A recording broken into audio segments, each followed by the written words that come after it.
Hello friends, welcome back आप सभी का अपने channel smart city class for you में बहुत बहुत स्वागत है। दोस्तों, आज की हमारी स्टोरी है द फॉल्स ह्यूमन बिलीफ, यानी मनुष्य का झूठा विश्वास, जिसके माध्यम से आप इंग्लिश के कई सारे नए वर्ड्स और ग्रामर को सीखने वाले हैं। तो दोस्तों, अपने इंग्लिश को इम्प्रूव करने के लिए इस वीडियो को अंत तक जरूर देखें। तो चलिए हम शुरू करते हैं। जैसा आप देख रहे हैं, आज की स्टोरी का टाइटल है द फॉल्स ह्यूमन बिलीफ, यानी मनुष्य का झूठा विश्वास। ठीक है, आज की स्टोरी हम बात करेंगे कि किस तरह से यदि हम किसी बात पर झूठा विश्वास कर लें तो हम अपनी किस्मत को बदल सकते हैं और गिरा भी सकते हैं। ठीक है, तो आइए हम एक स्टोरी के माध्यम से समझते हैं। वंस, एक बार, a man was passing through a place, यानी एक बार एक आदमी, एक मैन वॉज पासिंग यानी गुजर रहा था।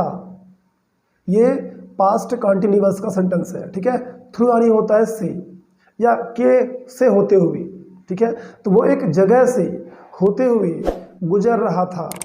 एंड सॉ सम एलिफेंट्स, और कुछ हाथियों को देखा। सॉ यानी देखा, सम यानी कुछ, तो कुछ एलिफेंट्स यानी कुछ हाथियों को देखा। ही सडनली स्टॉप्ड, वह अचानक से रुक गया, स्टॉप हो गया, रुक गया। कंफ्यूज्ड, भ्रमित होकर, कंफ्यूज्ड। बाय द फैक्ट यानी तथ्य से, बाय यानी से, उस जानकारी को, उस तथ्य से जो उसने देखा, उससे वो भ्रमित होकर, कंफ्यूज होकर वो वहाँ पर स्टॉप हो गया, रुक गया। दैट दीज ह्यूज क्रिएचर्स, कि ये विशाल जीव, दीज यानी ये, ह्यूज विशाल बहुत बड़े, क्रिएचर्स जीव, ठीक है, क्रिएचर्स, वर बीइंग हेल्ड, ये एक पैसिव वॉइस का सेंटेंस है। ठीक है, पास्ट कंटिन्यूअस के पैसिव वॉइस का सेंटेंस है, जिसका मतलब होता है ऐसा किया जा रहा था, यानी किसी के द्वारा ऐसा किया जा रहा था। ठीक है, जैसे ये जो विशाल जीव थे, इन्हें नियंत्रित किया जा रहा था। होल्ड करना मतलब कि पकड़ना या फिर नियंत्रित करना, तो इन्हें नियंत्रित किया जा रहा था।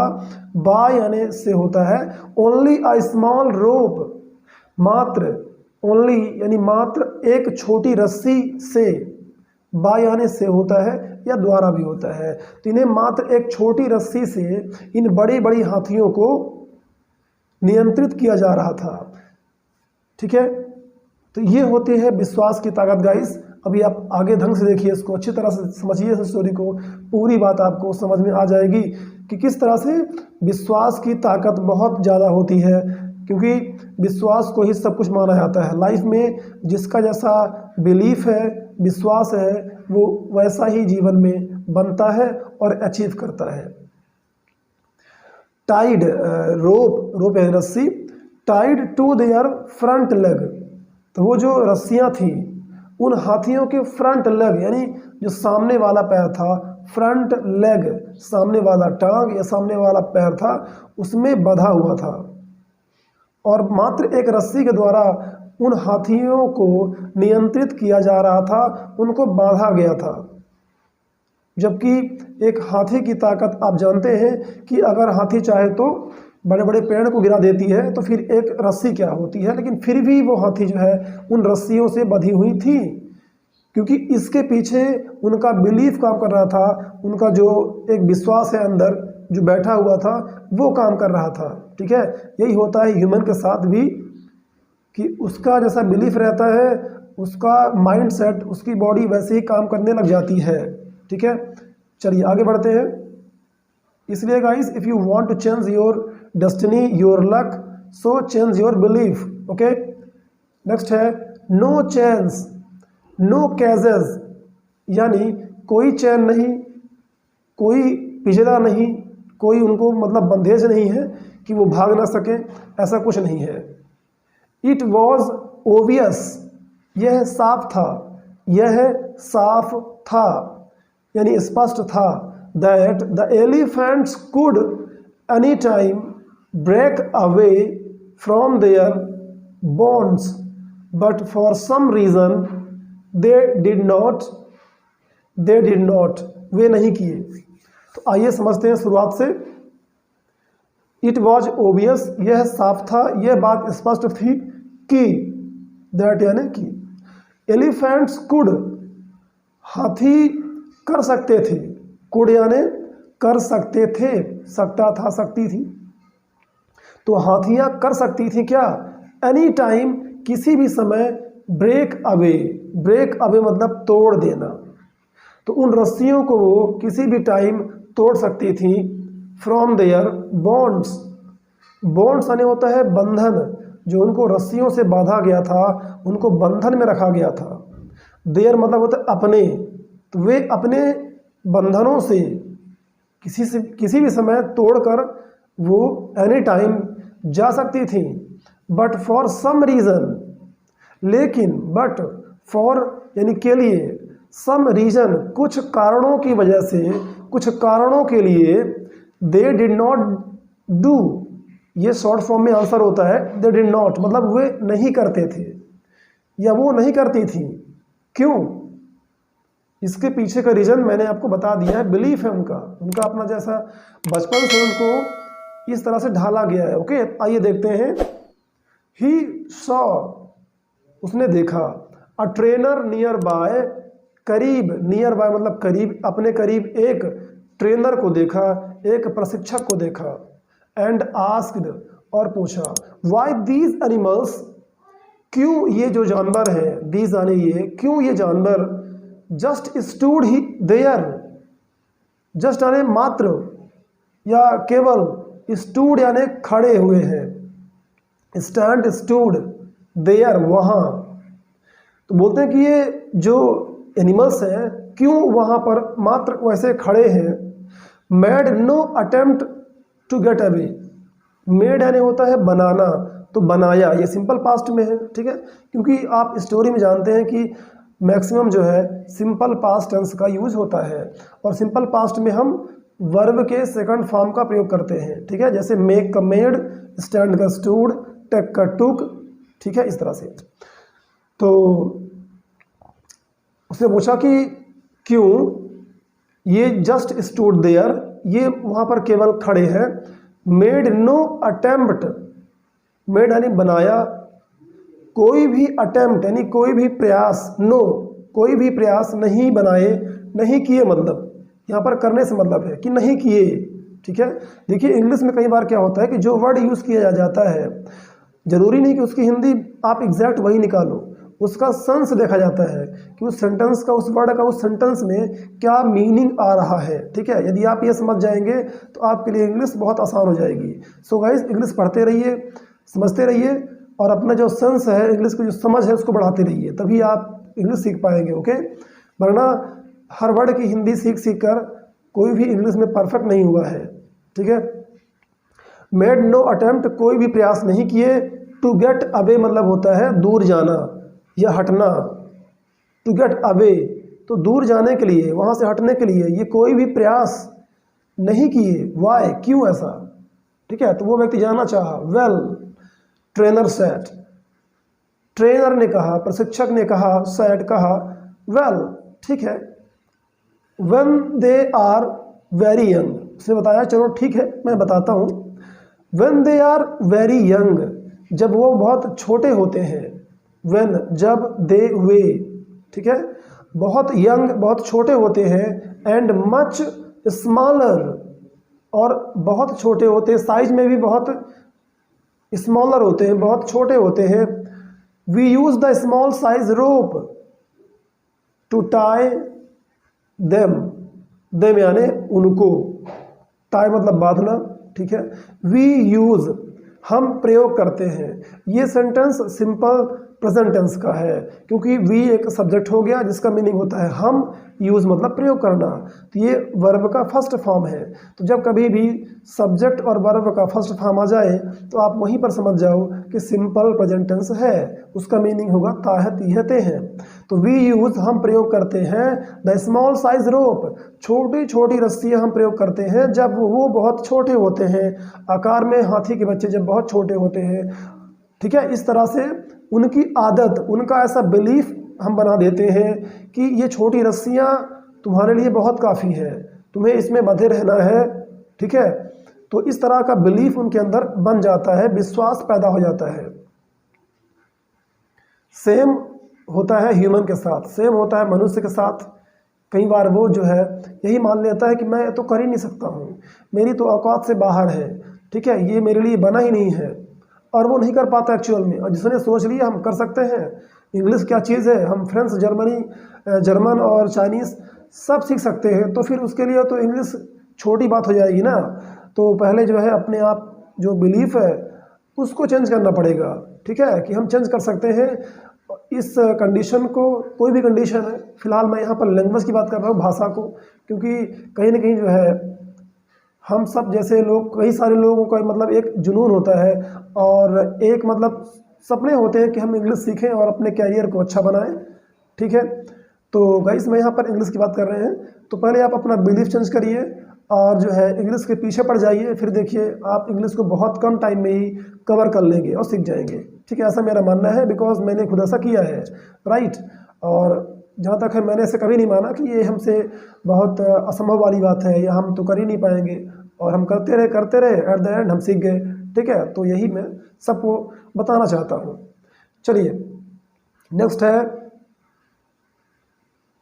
एट दैट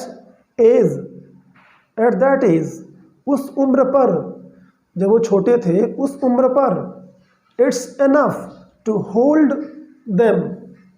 इट्स एनफ मतलब ये पर्याप्त है, एनफ पर्याप्त है, इट्स क्या है, इट इज का शॉर्ट फॉर्म है, इट इज एनफ, ये पर्याप्त है, टू होल्ड उनको पकड़ने में, उनको नियंत्रित करने में, ठीक है। देम यानी उन्हें या उनको, हम यहाँ पर छोटी जो हाथियाँ हैं, हाथियों के जो बच्चे हैं उनकी बात कर रहे हैं, ठीक है। तो उन्हें जो है उनको होल्ड करने में ये पर्याप्त होता है। As they grow up, as आने होता है जैसे, ठीक है। कई बार इसका मतलब के रूप में भी होता है, एज मतलब, ठीक है, क्योंकि भी होता है। बट गाइज जो सेंटेंस में प्रयोग होता है वर्ड, उसका हम उसके अकॉर्डिंग मीनिंग सोचते हैं, ठीक है। तो यही तो बात है, आप कंटिन्यू पढ़ते रहिए और सेंटेंस को समझते रहिए कि कब कहाँ किस वर्ड का क्या मीनिंग होता है। ये सबसे अच्छा तरीका है इंग्लिश सीखने का, राइट, ना कि हिंदी रट्टा मारने का। एज, अब देखिए, जैसे दे ग्रो अप, जैसे ही वो बड़े होते हैं, ग्रो अप करना मतलब कि बड़े होना। They are conditioned to believe that break away, they are conditioned to believe they can not break away, यानी जैसे ही वो ग्रो करते हैं, बड़े होते हैं, दे आर कंडीशनड, वो अनुकूलित हो जाते हैं, ठीक है। दे यानी वे कंडीशन यानी उनके माइंड में ऐसा बिलीफ बैठ जाता है, इसको बोलते हैं कंडीशन हो जाना। किसी भी बात के प्रति आप आदी हो जाते हैं जब, है ना, वैसा विश्वास आपके अंदर घर कर जाता है, तो उसको बोलते हैं दे आर कंडीशनड, या आप बोलेंगे I am conditioned, he is conditioned, यानी वो उस विचार का आदी हो गया है, वो अनुकूलित हो गया है। तो they are conditioned to believe, believe करना मतलब भरोसा करना, विश्वास करना, वो इस बात पर विश्वास करने के लिए आदी हो जाते हैं, अनुकूलित हो जाते हैं कि कैन नॉट ब्रेक अवे, कि वो उसको ब्रेक अवे मतलब होता है तोड़ देना, ठीक है, तोड़ देना, वो उसको तोड़ नहीं सकते हैं, ऐसा वो बिलीव कर लेते हैं, ऐसा उनके दिमाग में कंडीशन हो जाता है, ठीक है, कि they can not break away, वो तोड़ नहीं सकते हैं, ठीक है। नेक्स्ट है, they believe the rope can still hold them, so they never try to break free. They believe, वे ऐसा विश्वास करते हैं, the rope can still hold them, वो जो रस्सी है जो बचपन से उनको बांधी गई थी छोटी वाली, स्टिल अभी भी, वो बड़े होने के बाद अभी भी ये विश्वास करते हैं कि वो उनको होल्ड कर सकती है, वो उनको नियंत्रित कर सकती है, ठीक है। होल्ड देम, उन्हें नियंत्रित कर सकती है, कैन मतलब सकता है, तो ऐसा वो बिलीव करते हैं, राइट। सो यानी इसलिए, दे नेवर ट्राई, वे कभी ट्राई नहीं करते, वे कभी प्रयास नहीं करते हैं, टू ब्रेक फ्री, मुक्त होने के लिए, आज़ाद होने के लिए, ठीक है, उसको तोड़कर फ्री होने के लिए वो कभी प्रयास नहीं करते, क्योंकि उनके दिमाग में कंडीशन हो जाता है, ठीक है, ये बात बैठ जाती है। नेक्स्ट है द मैन वॉज अमेज्ड। वो आदमी जो उस प्लेस से गुजर रहा था जिसकी हमने शुरुआत में बात की थी, द मैन, इसीलिए द का प्रयोग किया गया है। हम जब उसी कॉमन नाउन की बार बार बात करते हैं तो हम द का यूज़ करते हैं, ठीक है, ये इंग्लिश का रूल है। द मैन वॉज अमेज्ड, वो आदमी आश्चर्यचकित था। These animals could at any time break free from their bonds, कि दीज एनिमल्स, ये जानवर जो है, could at any time break, यानी कुड यानी सकते थे, वो किसी भी समय, एट एनी टाइम किसी भी समय, ब्रेक फ्री तोड़कर आज़ाद हो सकते थे, फ्रॉम देयर बॉन्ड्स, फ्रॉम यानी से, बॉन्ड्स यानी बंधन, और देयर मतलब अपने, तो वो अपने बंधनों से मुक्त हो सकते थे। But because they believed, but लेकिन, बिकॉज क्योंकि, दे बिलीव्ड वे विश्वास करते थे, दे कुडंट, कुडंट क्या है, कुड नॉट का शॉर्ट फॉर्म है, तो वे कुड नॉट मतलब वे नहीं कर सकते थे, ऐसा वो विश्वास करते थे।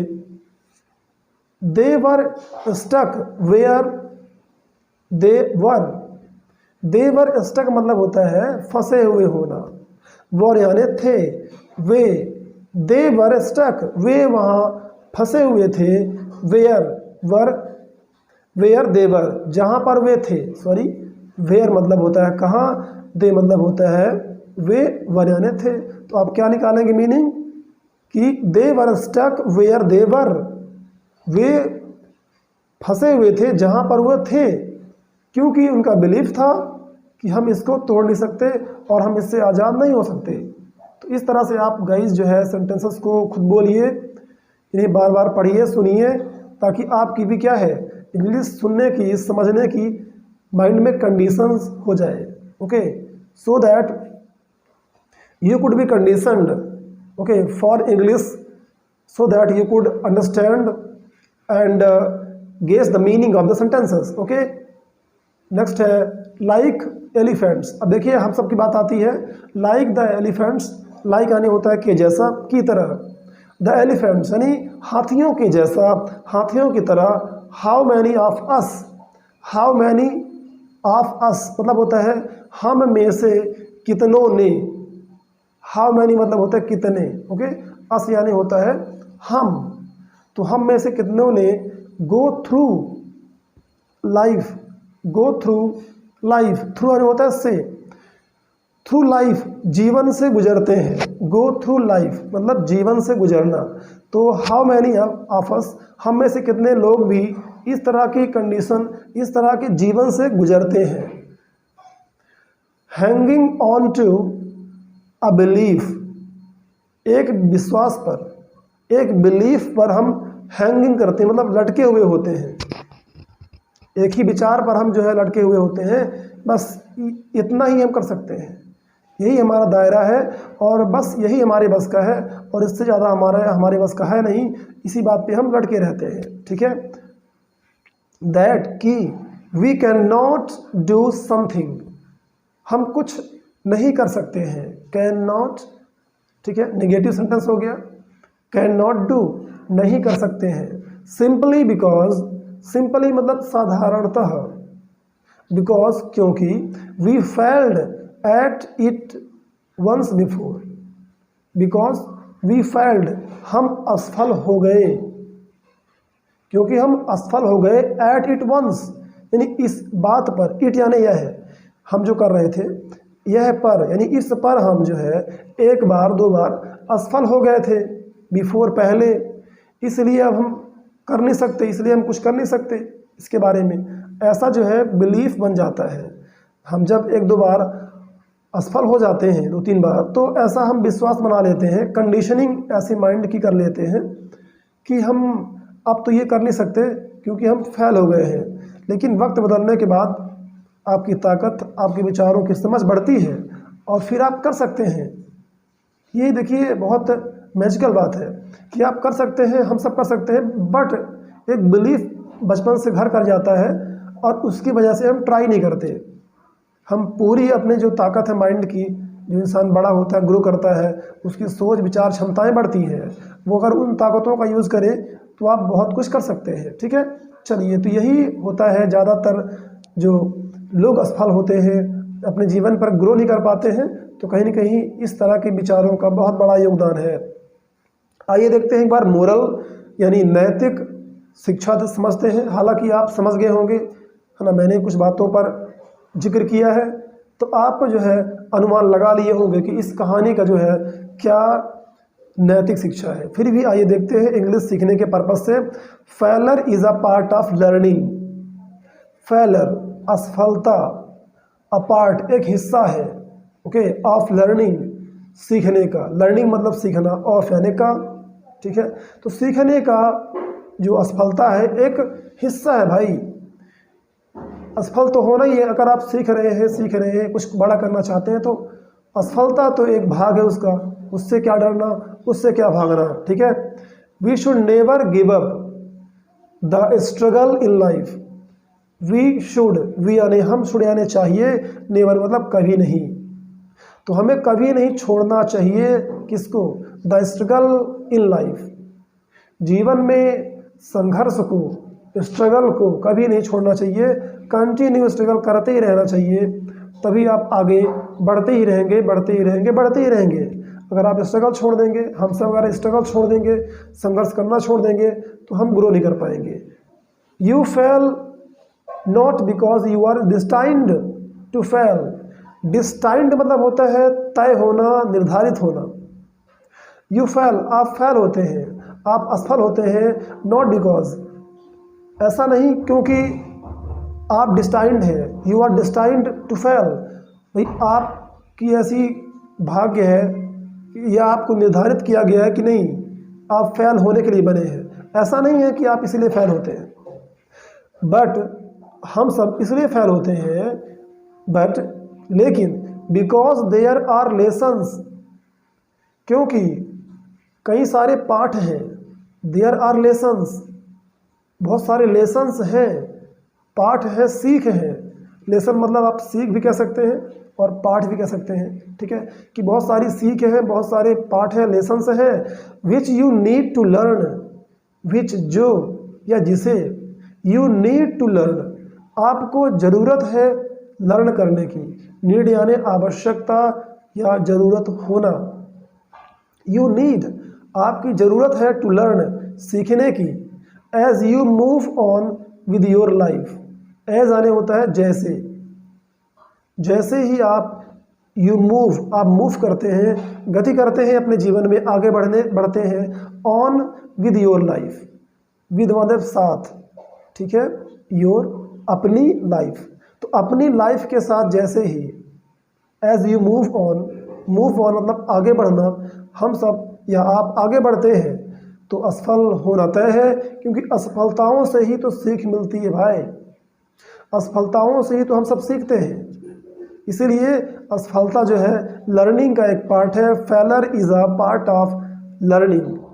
तो असफल होते रहिए, यूँ ही सीखते रहिए। ठीक है, तो गाइज आई होप दैट कि आपको ये इंग्लिश बहुत ही पसंद आई होगी। ये जो स्टोरी है, आज की जो लर्निंग है, सीख है, आपके लिए काफ़ी अच्छी साबित हुई होगी। तो दोस्तों, इसको लाइक करके, इस वीडियो को लाइक करके, और अपने दोस्तों को, जिन्हें भी लगता है कि आपके बेस्ट फ्रेंड हैं और जिन्हें ये लर्निंग्स, ये सीख मिलनी चाहिए, आप उन तक ज़रूर पहुँचाएँ।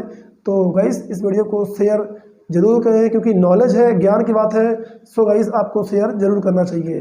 तो thanks for watching this video. इसी तरह की नॉलेजेबल और हेल्पफुल वीडियो के साथ मैं आपके साथ फिर मिलूँगा। तब तक खुश रहिए, मस्त रहिए और इंग्लिश यूँ ही एंजॉय करते रहिए।